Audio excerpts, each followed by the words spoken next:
foul. That was absolutely ridiculous. The Boston Bruins have won the Stanley Cup. Up on down. Here comes a 1-2 pitch. Red Sox win the World Series. I don't know. It's tough. Tom's up there, man. Being tough.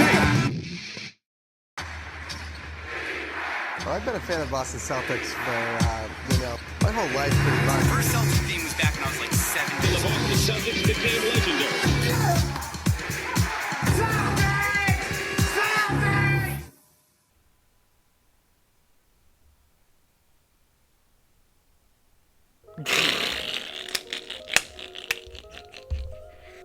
The Celtics found a way to get better this offseason.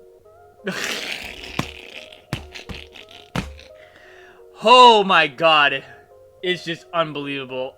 The way Brad Stevens runs his operations over there in constructing these teams and everything else is... He's a wizard. What can I say? I loved Brad Stevens as a coach, but I love Brad Stevens, the GM, even more, which is absolutely crazy because he was a phenomenal coach also. And he's a genius GM. Like, the moves that he has made ever since he stepped into the general manager role have been phenomenal for the most part. He's rarely missed on any of his moves. And he definitely didn't miss on this one either. I'll tell you that right now. From watching the NBA close up and everything else, like, I watch a lot of games. Lonnie Walker the fourth is a bucket.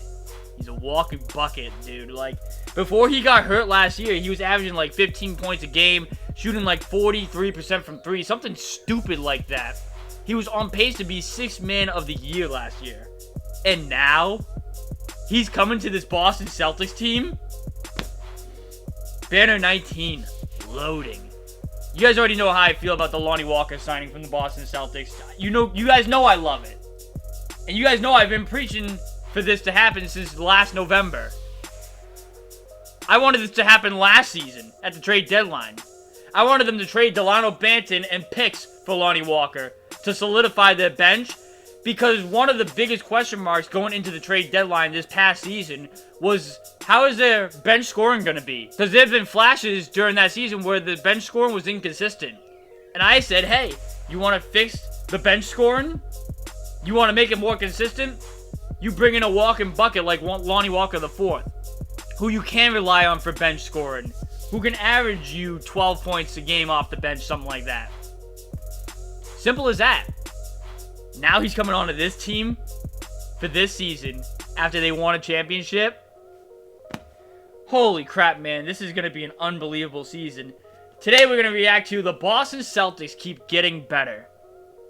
And they're going to talk about the Lonnie Walker the fourth signing. Again, obviously you guys know how I feel on this signing, so we're just going to see what other people have to say. Shout out to Backyard Buckets for the video here. I will leave his channel link and the original video link in the description down below. Leave a thumbs up if you guys enjoyed these videos here. Subscribe now if you guys are new. You guys know what to do. Go check out our website. The link is in the description down below. We're starting the grind again, and I have some articles coming out for you this week. We're going to start off with some Patriots talk on the website coming soon. I'm going to have that article first because their season starts this weekend. I'm going to save the Red Sox for a second because they're dead. It's over. They just lost the series in Detroit. They've been losing the whole entire second half. Like, obviously not the entire second half, but like, they've had a losing record this second half of the year. It's over. It's Jover for the Boston Red Sox. So I got to cover them in one article and basically say the same spiel as I did last year, pretty much. It seems repeating for them at least. But we're going to have an article for them. The Bruins offseason, even though that's not really over yet. It might be a little early to talk about that, but maybe not, because I haven't done a recap for the season for the Bruins and everything else, so we're going to have to do an article for the Bruins also. And yeah, it's just some more reaction videos coming your way. I don't know what my game plans are going forward. I don't know if I'm going to be hitting a Patriots game in September, or I don't even know how many Sox games I'm going to hit. They are doing a Celtics night at Fenway Park. maybe I hit one of those, and we'll see who's going to be there for Celtics players. And that's really, like, it. I think that's the last game of the season, too, so that would be kind of perfect to do. The last game of the season, Celtics night, or whatever it is. That'd be kind of cool to do. And I am going on a little trip in October. Going somewhere to visit family, and we're going to be taking a little bit of a championship pit stop. So, if you guys want that vlog, let me know in the comment section down below if you want it. It has nothing to do with sports, by the way. It has nothing to do with sports, but it is a place where sports athletes visit when they win a championship. That is the hint I will give you. So, we're going to head into this video here. The Boston Celtics keep getting better. And without further ado, let's hop into this video. The Boston Celtics have struck again. The best team in the NBA continues to get better. Not only did they add Baylor Shireman this offseason, but they went out and added another rotation I forgot about piece Baylor Shireman, in too. Lonnie Walker just a couple of days ago. Brad Stevens' wizardry continues. I mean, I read that and I was like, oh my gosh, you got to be kidding me. They get yet another weapon to bring off the bench. And Lonnie Walker, yes, he has gone under the radar a little bit, but just a couple of years ago, he was seen as a big piece of the Spurs' young core. Yeah. Bounced around, had a couple of good games in LA, ended up in Brooklyn last year where he averaged 10 points, 2.3 rebounds, 1.2 assists in 17 minutes a game, and was really, kind of a six-man microwave scorer type guy off the bench, but he did shoot 39% from 3 on 5 attempts, 42% from the field overall. Big time. Very, very good efficiency from beyond the arc. Now, when it comes to inside the arc, different story, but the three-point shot is, it's pretty much been, for the majority of his career, pretty solid. I mean, and then he's doing this off the bench. Yet another added luxury. Per 36 minutes. I believe that's what it is, right? Yeah. 20.8 points per game.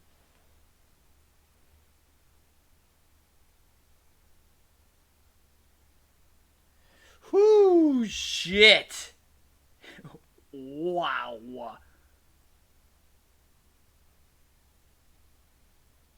Okay. For the Boston Celtics, who are fresh off of one of the more dominant titles we've seen in the last few years. Here he is off the ball screen, rejecting the ball screen and getting to the rim off the Nick Claxton screen. He's just going to go around it and then score over. Who is that? Is that Mo Bamba down in there for the Sixers? Yeah, baby. And then Porzingis doesn't get talked about enough. We've talked a lot about the Celtics this offseason, and we have not really mentioned Porzingis at all. He is such a big piece of this team. He averaged 20 points, 7.2 rebounds, 2 assists, and 2 blocks last year on their run to the championship, and almost played in 60 games. Shot 52% from the field, 38% from 3 on 5 attempts, and he really is their X factor, their unicorn. He makes them so much better. He's the ultimate mismatch problem. However, he is out until Christmas, which could be a bit of an issue, but I think it will be all right. I mean, and this is the value that he provides here, the ability to pick and pop, making Hardenstein decide whether you want to go out on the perimeter and guard their 5 or try and stick with their 1 through 4, who are all elite slashers. He also averaged 2 blocks a game in just 29 minutes. That's pretty damn good. Great efficiency right there, great rim presence to have down low. It's a luxury not everybody has. And then they also, by the way, have the best wing duo in the NBA, led by Jason Tatum, who is coming fresh off of a season where he got very disrespected on Team USA, got very little PT, and he should probably be going into this offseason with a chip on his shoulder even more than it was before, even after getting disrespected from winning the NBA championship this year. I can't believe he only averaged 5 assists per game. I thought it was going to be a little bit more than that. 1 steal per game, coming off of a superb year on 47% shooting from the field, 38% from 3. That's pretty good. 38 from 3, that's not bad. Very good all around. All NBA first team, and then Steve Kerr goes out. I know the postseason wasn't that great, This is though, a guy that should have been getting minutes. He's a all-world two-way wing, and yet isn't getting any PT. Come on now. Come on. I mean, we surely could have found some minutes for him somewhere. Anyways, the Finals MVP also happens to be on this team as, another guy that was very disrespected by Team USA by not even being on the team. He averaged 23 points, 6.5 rebounds, 3.5 assists. Hopefully he plays in LA in a few years, but that's besides the point of the video. 50% from the field, 35% from 3 last year for Jaylen Brown, and he's even able to go left now. It's crazy. Best wing duo in the league, not close. And then they have an elite rookie that they got 30th overall, late in the Elite? first I don't know round, about that is going to come in and immediately provide an impact on this team. 18.5 points, 9 boards, 4 assists, and 1 steal per game for Baylor Shireman last year, creating 45% from the field, 38% from 3, and 8.3 attempts a night.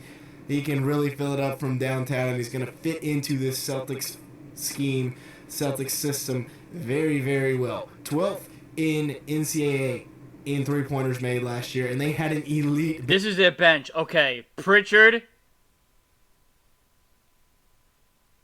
Oh, wow, so he's going small here.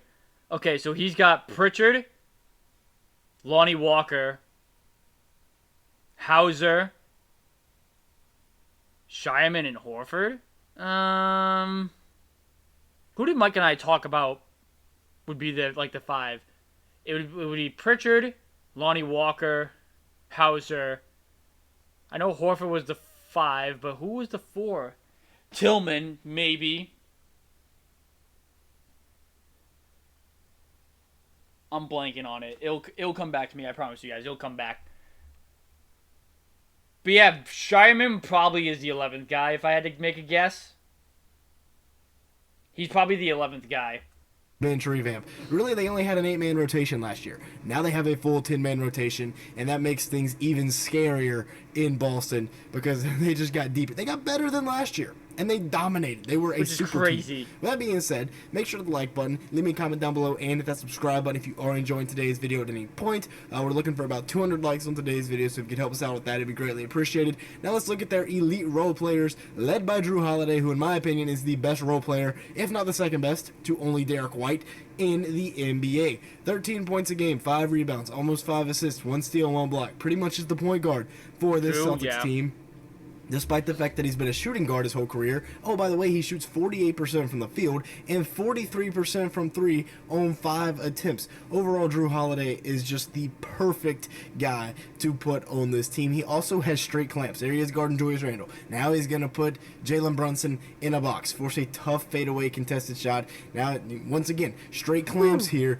This time on Jalen Brunson. Now he's going to meet Jaime at the rim. Get up, Jaime. Give me those. We're going the other way. And then he's just going to take this from behind Paul's from Karl Anthony Towns and go the other way with it. And then he also has his partner in crime, like we talked about, Derek White, who was also very good. Very much over a block a game. Superstar role player. 15.2 points a game, 5.2 rebounds, 4.2 assists, 1.2 steals, and 1 block a night for Derek White. Bald Derek White is a superhero. How is he not all NBA shooting from the field, first team? 40% from 3 on 7 attempts, and he has the ability, the unique ability as a role player to take over games like a superstar would. It's crazy. But between these 4 guys, now they also have Lonnie Walker. They have 4 slashers, make it 5 with Walker coming off the bench, that they drive and kick to each other, and it's very, very tough to stop, especially when Tatum and Brown get going downhill because they're walking paint touches. Now, Al Horford will be a starter to begin the year.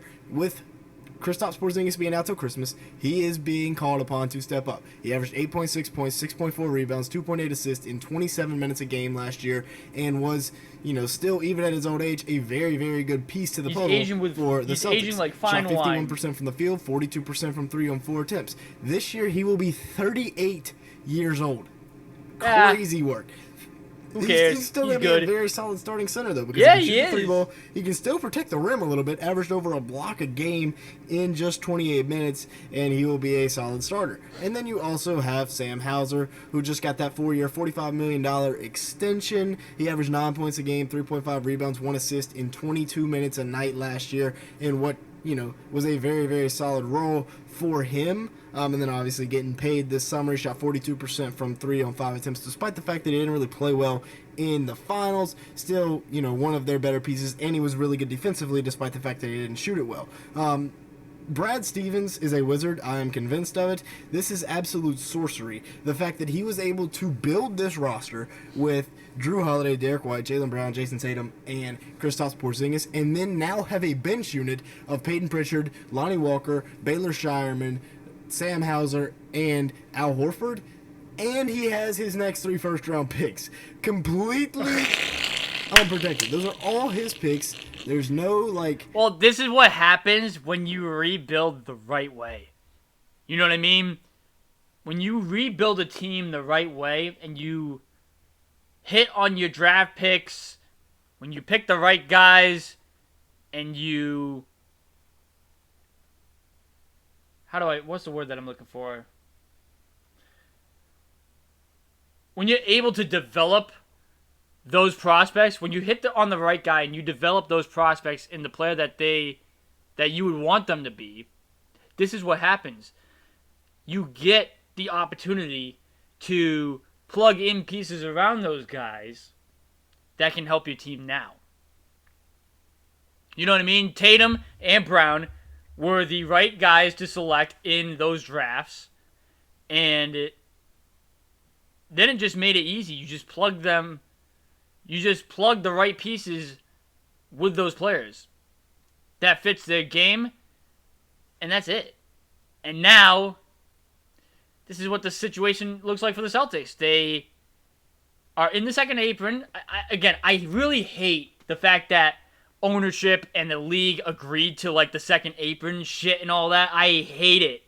I hate the second apron. The second apron was like one of the worst things to happen in this league. But I get it. They didn't want a Golden State Warriors situation and all that. But like, here's my thing though. You rarely see that happen. You rarely see like situations with Golden State and all that happen. So like, my opinion, like if they did it the right way, which Golden State did, I'll condone them for it. They hit on their picks. Steph, Clay, Draymond. I think even Harrison Barnes. They hit on all those guys, then they plugged in the pieces. They got Iguodala, and then they turned it into Kevin Durant, which that alone was absolutely nuts. That was bizarre. Nobody faults Golden State for them constructing a super team. Nobody faults Golden State for it. They fault Durant because he went to the team that just beat them and had the historic season the past season. People knock Kevin Durant for forming that super team in Golden State, not the Warriors. Of course the Warriors are going to show interest in Kevin Durant, obviously. Who wouldn't? And he had the cap flexibility to do it. As a superstar in Kevin Durant, it seemed like he took the easy road to a championship. It's not like he got traded to a team or whatever. Like, he chose Golden State. You know what I mean? The Celtics traded for Kristaps Porzingis. They traded for Drew Holiday. So, the Celtics came in and plugged in the right pieces for them to fit for this championship. There wasn't really many like free agent signings from this championship team. Realistically, their team came from either trade or draft picks. It's the right way to do it. It's the right way to do it. I don't knock Golden State for them going after Durant in free agency, but like that one feels like they bought their championships. You know what I mean? And Kevin Durant was the follower in that situation. He ducked away from the grind, it seemed like. That was the narrative at the time. Swaps or anything, those are their picks. They're probably all going to end up at 30, but they're their picks. And then in 2029, Portland has their pick. Understandable, you had to go get Drew Holiday, and then Boston has some sort of swap in 2028. But once again, you have picks in 5 of the next 6 years. You have your own pick in 4 of the next 6 years, and you're set up as the best team in the NBA for the next 30 years. Crazy work. I fully expect the Boston Celtics to repeat. I don't see a team beating them. They got better, and nobody else. I mean, the Thunder got better, but other than that, the Wolves maybe got a little bit better. We'll see what happens with Slow-Mo. Mavs got a little bit better, but, you know, an old Klay Thompson. I love the Celtics. I love what they've done. With that being said, that's going to be it for today's video. Thanks so much for watching. Make sure to the like button. All right. Leave a thumbs up if you guys enjoy these videos. Subscribe now if you guys are new. You guys know what to do. Go check out our website. The link's in the description down below. Let me know what you guys think in the comment section. Do the Celtics have no competition? Is there no excuse for them to repeat? Repeating is a very hard thing to do. It's a very hard thing to do. I don't think I would knock the Celtics if they lose this season. Because again, repeating is very difficult in this league. Especially this league. It's very difficult. But they have the team to do it. I will say they do have the team to pull this off. If they went back to back.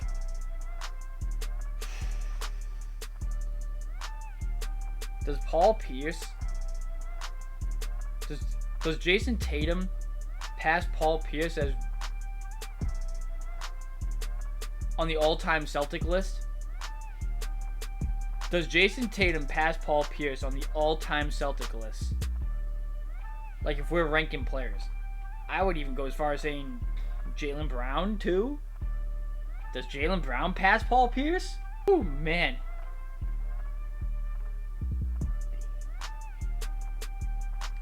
That's a question for you guys also. Where do you guys rank the all-time Celtics greats? Let me know in the comment section down below there. But until next time, it's been your boy Jesse, and we'll see ya in the next video. Later, guys.